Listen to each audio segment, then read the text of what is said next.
Om Swastiastu, Om Wignamastu, Namaskidam, Om Siddhirastu, Tatastu, Swastu. Para hadirin yang saya hormati, pada kesempatan ini, marilah kita bersama-sama merenungkan ajaran suci yang termuat dalam kitab Sarasa Muscaya, khususnya mengenai kroda atau kemarahan. Umat Dharma yang berbahagia, kroda merupakan bagian dari sadripu. Sadripu merupakan konsep dalam ajaran Hindu yang mengacu pada 6 musuh batin utama yang harus diatasi dalam perjalanan spiritual seseorang. Dalam bahasa Sanskerta, sad yang artinya 6 dan ripu yang artinya musuh. Jadi, keenam musuh batin ini merupakan hambatan-hambatan yang menghalangi seseorang untuk mencapai kebahagiaan, kedamaian, dan kesempurnaan batin. Sadripu ini hanya dapat dikendalikan oleh manusia itu sendiri dengan mengendalikan pikirannya. Sebab semua berawal dari pikiran atau idep yang kemudian dilaksanakan melalui perkataan atau sabda dan perbuatan atau bayu. Dengan demikian, manusia harus melaksanakan ajaran Trikaya Parisuddha untuk mengendalikan sadripu melalui pikiran atau manacika, perkataan atau wacika, dan perbuatan atau kaika. Musuh-musuh batin ini dianggap sebagai sumber penderitaan dan kegelisahan dalam kehidupan manusia.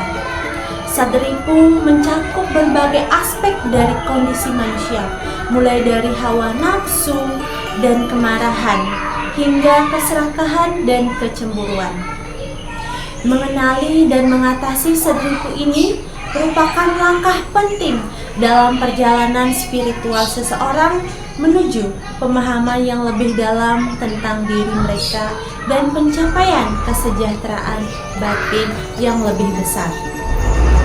Dengan memahami sifat dan dampak negatif dari setiap musuh batin yang ada di dalam diri, seseorang dapat mengembangkan cara untuk mengatasinya dan mencapai kedamaian batin yang lebih dalam. Adapun bagian-bagian dari sadripu ini yaitu: pertama, kama artinya sifat penuh nafsu indria, loba artinya sifat loba dan serakah, kroda artinya sifat kejam dan pemarah, mada artinya sifat mabuk dan kegila-gilaan, moha artinya sifat bingung dan angkuh, dan yang terakhir ada Matsarya adalah sifat dengki dan iri hati. Umat Dharma, pada kesempatan ini saya akan fokus membahas kroda yang juga dibahas dalam kitab Sarasa Muscaya. Sarasa Muscaya adalah kitab suci agama Hindu yang berisi ajaran moral dan etika.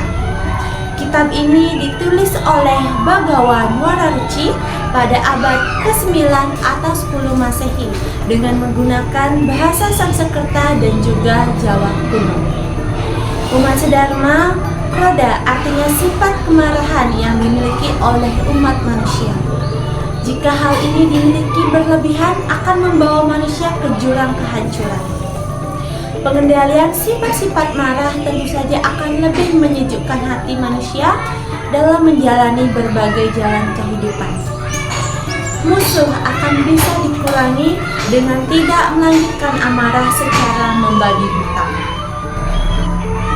Seperti terlihat pada sloka Sarasa Muscaya 105 yang berbunyi Jata Wairastu Puluso Dukham Swapiti Sarwada Anir Wetena Manasa Sasapa Iwa Wesmani, yang artinya seseorang dengan memiliki rasa permusuhan di dalam hatinya tidur dengan gelisah. Pikirannya selalu gelisah seperti ada ular di dalam rumah. Adapun orang-orang yang selalu bertengkar senantiasa gelisah resah dimanapun. Ia berada dan dalam semua perbuatannya, walau di tempat tidur juga. Akibatnya, perasaannya tidak tentram, bagaikan tidur di rumah berisi ular. Adapun Sloka Sarasamuscaya 96 juga menyatakan, Na Cakrawah Kesayang Yanti Yawa Jiwa Mapi Genatah Prodam Niantum Yoweda Tasya Dwesta Na Widyanti, yang artinya sebenarnya meskipun orang itu selalu jaya terhadap seterusnya serta tak terbilang jumlah musuh yang dibunuhnya, asal yang dibencinya musnah, maka selama hidupnya pun jika ia hanya menuruti kemarahan hatinya, tentu saja tidak akan ada habis-habisnya musuhnya. Hal ini akan tetapi yang benar-benar tidak mempunyai musuh adalah orang yang berhasil mengekang kemarahan hatinya. Begitulah bagaimana jika manusia tidak mampu mengekang amarahnya, maka musuh-musuhnya tidak akan pernah habis. Tidak akan pernah ada kedamaian di dalam dirinya. Maka dengan demikian, kedamaian akan hadir pada mereka yang mampu mengekang nafsu amarahnya. Seperti pula hal tersebut tercantum dalam Sloka Sarasamuscaya 96 yang berbunyi, Atmo Pamastu Butesu Yo Bawediha Purusa Tiata Dando Jinta Kroda Sapretya Sukhamadate, yang artinya karena orang yang berhati sabar berpendapat sekalian makhluk hidup itu tiada beda dengan dirinya sendiri. Janganlah mementingkan diri sendiri, jangan memukul, jangan marah. Orang yang dapat melaksanakan itu, itulah yang merupakan sumber atau asal mula kesenangan dan kepuasan hati. Sebab sekarang ia mendapatkan kebahagiaan apapun di dunia lain diperolehnya pula.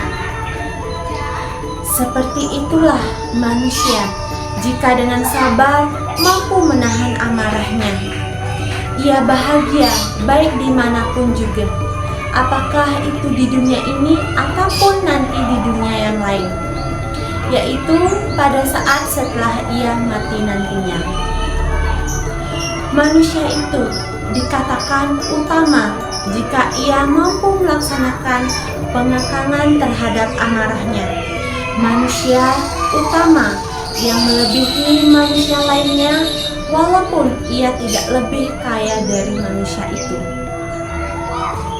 Umat sedharma yang berbahagia, sifat kroda ini memiliki dampak negatif bagi umat manusia, yaitu punya banyak musuh karena selalu marah tanpa alasan, merasa takut pada penegak hukum karena suka melakukan kekerasan, dan menumbuhkan sikap egois serta sikap angkuh.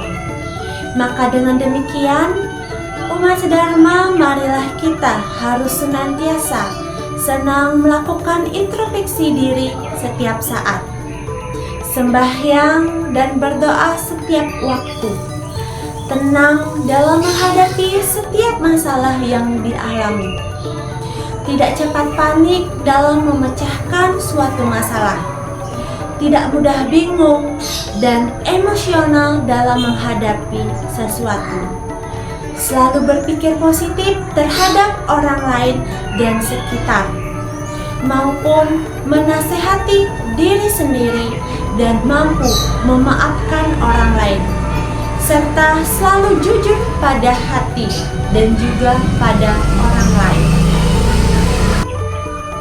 Melalui cara ini, maka kita bisa mengontrol sifat kroda atau amarah yang ada di dalam diri kita, sehingga tercipta kehidupan yang tentram, bahagia, dan harmonis.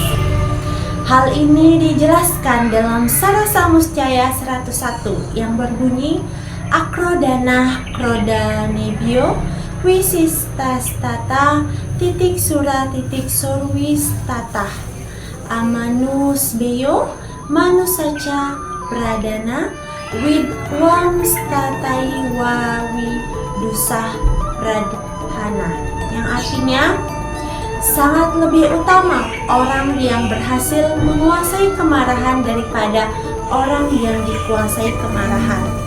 Meskipun orang kedua itu lebih kaya, lebih berkuasa. Orang yang tahan sabar adalah ia jauh lebih baik daripada yang tidak tahan sabar, walaupun bagaimana besar kekuasaannya. Demikian pula penjelmaan menjadi manusia adalah lebih utama daripada penjelmaan sebagai makhluk lain dari manusia. Kendati berlebihan pada bidang berbagai kenikmatan, demikian pula sang pandita lebih utama dari orang yang bukan pandita, biarpun berlimpah-limpah harta kekayaannya dan yang lainnya. Jadi diibaratkan bahwa mereka yang mampu menahan amarahnya adalah seperti manusia jika dibandingkan mereka yang tidak, yang diibaratkan seperti bukan manusia. Dan yang mengekang amarahnya diibaratkan seperti pandita jika dibandingkan bagi mereka yang bukan, walaupun hartanya berlimpah, karena pandita merupakan yang mulia sebenarnya. Begitu mulianya ketika diri mampu mengekang dan mengontrol kemarahan, juga hawa nafsu atau ambisi yang melekat di dalam diri. Hal ini merupakan bekal untuk mendapatkan pahala baik dan kelak bisa mengatur karma buruk menjadi kebaikan pula. Hal ini juga ditegaskan dalam Sarasa Muscaya 104 yang berbunyi Atmo pamastu butesu yo bawe diha purusa Yata dando jirak kodah sapretya sukha medati, yang artinya orang yang melepaskan tongkat dan menaklukkan amarahnya berperilaku terhadap orang lain seolah-olah mereka adalah dirinya sendiri. Kemudian dia berkembang dalam kegembiraan dan kebahagiaan. Karena orang yang pemaaf tidak ada bedanya dirinya dengan segala makhluk hidup. Oleh karenanya, janganlah egois, jangan memukul, jangan marah-marah. Hal itu merupakan kebenaran dari segala kebahagiaan. Oleh karena kini mereka menemukan kebahagiaan di alam lain. Para umat sedharma, Kroda adalah api yang ada di dalam diri kita. Jika tidak dikendalikan, ia akan membakar kebaikan yang telah kita kumpulkan. Oleh karena itu, marilah kita tekuni ajaran kitab Sarasa Muscaya ini dengan sungguh-sungguh dan berlatih untuk memadamkan api atau kemarahan dengan air kebijaksanaan melalui kitab Sarasa Muscaya. Semoga dengan menapaki jalan Dharma, kita semua dijauhkan dari kroda dan mampu hidup dalam kedamaian serta mencapai moksa atau kebahagiaan tertinggi. Baik, umat sedharma yang berbahagia, Dharma wacana saya sudah berakhir. Saya akhiri dengan Paramasanti. Om Santi Santi Santi Om.